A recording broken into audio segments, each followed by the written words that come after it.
Welcome to our kitchen. Today we prepare an ancient Greek bread, baked and appreciated also in Rome, leavened with a sourdough, prepared with an ancient method. We start with the ingredients. We need the sourdough, made with barley flour, and for the bread, white wheat flour, milk, white wine, black pepper, and olive oil.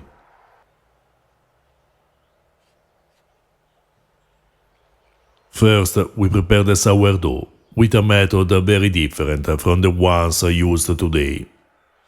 We need 500 grams of barley flour with warm water, without salt as specified by the author.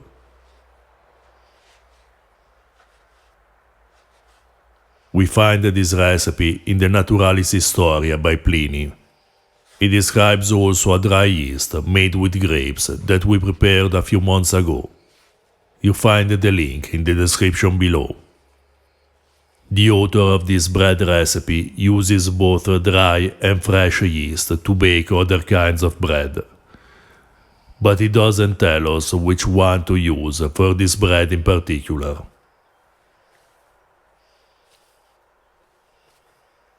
Pliny recommends using 660 grams of this sourdough to leaven 22 liters of flour.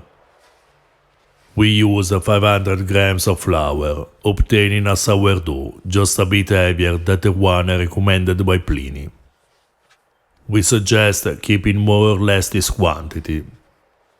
This method doesn't work with small loaves, because we need enough volume to cook just the external part of this dough, before the temperature inside rises too much. Now we cook the dough briefly on both sides.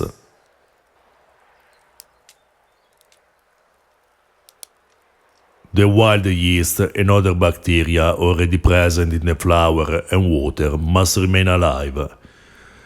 If the temperature rises too much inside the loaf, this method doesn't work. We can infer that the aim of this method is to provide a protected environment to the wild yeast, almost sealing them inside the loaf.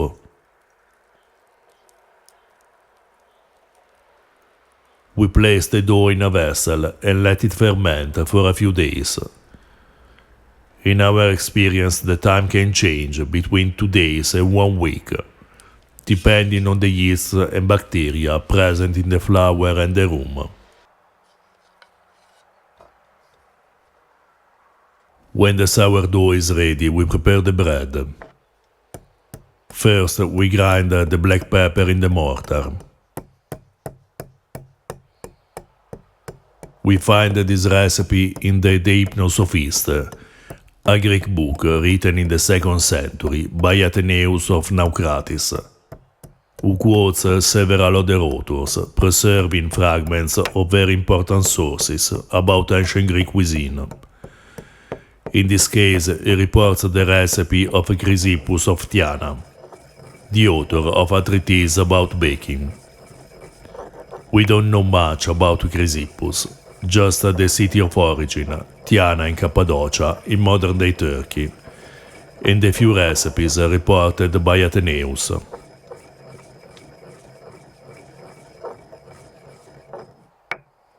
We add to the white wheat flour 2 pinches of salt, 2 or 3 pinches of black pepper, and about a spoon of sourdough.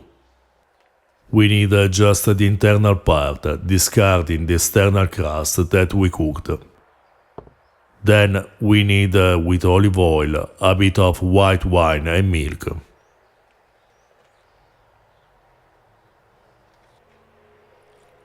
We find this bread in a list of leavened breads made with wheat flour. It's called Artolaganon.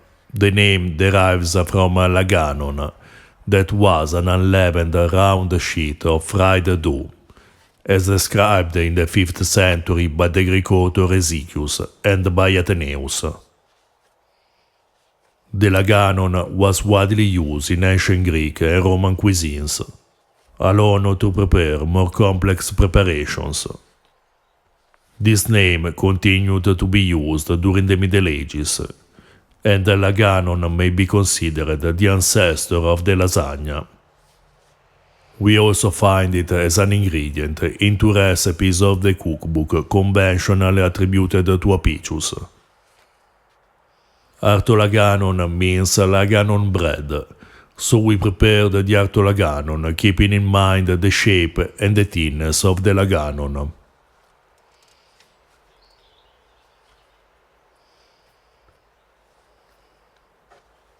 There were several types of bread in ancient Greece. The most common cereals used for bread were barley and wheat. Athenaeus also mentions bread made with millet, rye, and rice. According to Galenus, the bread considered better for the digestion is white, cooked for a long time with moderate heat, kneaded for a long time with a good amount of yeast and salt. Greeks and Romans prepared also bread with more or less unbolted flour. Athenaeus and Petronius mention a bread called autopyron with a great quantity of bran. Bran bread is, according to Galenus, the less nutritious.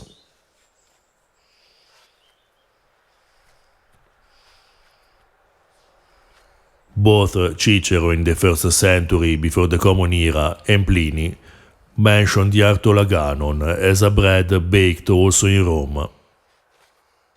Breads from other countries were quite common in ancient Roman cuisine. Pliny mentions also other Greek breads and a Parthian bread baked in Rome.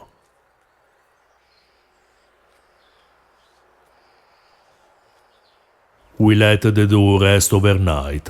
The leavening time changes considerably, depending on the temperature and how active is your sourdough. We divide the dough into 3 or 4 parts and flatten it with a rolling pin or with our hands until it's about 2 or 3 millimeters thick. We find several Greek recipes in ancient Roman cuisine. For example, a Greek cheesecake called placenta, which was quite common in Rome, whose recipe was preserved by the Latin author Cato, and an olive spread called epithyrum, which we prepared a few months ago. You find the links to both recipes in the description below. We let the artolaganon rest for 15 minutes, then cook it in a testum. We are using a testum we made based on archaeological artifacts. It's a sort of portable oven widely used in ancient Rome and Greece to bake bread. In particular, we find it mentioned by Cato as his favorite method to cook bread and cheesecakes. Indeed, bread was commonly cooked also in regular ovens. We cooked the artolaganon for about 20 minutes. Galenus' medical advice about how to bake bread continued to be repeated throughout the Middle Ages. The best bread is made with white wheat flour and is well salted and fermented. We suggest pairing the artolaganon with the lucanica, an ancient sausage we prepared a few months ago, with meatballs or cured olives.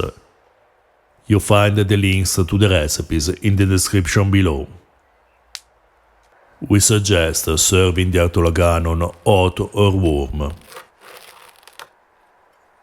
This ancient Greek bread, considered a delicacy by Pliny, is the perfect way to experience the convergence in Rome between different cultures and the influence of culinary traditions coming from distant populations of the Old World on the Roman cuisine.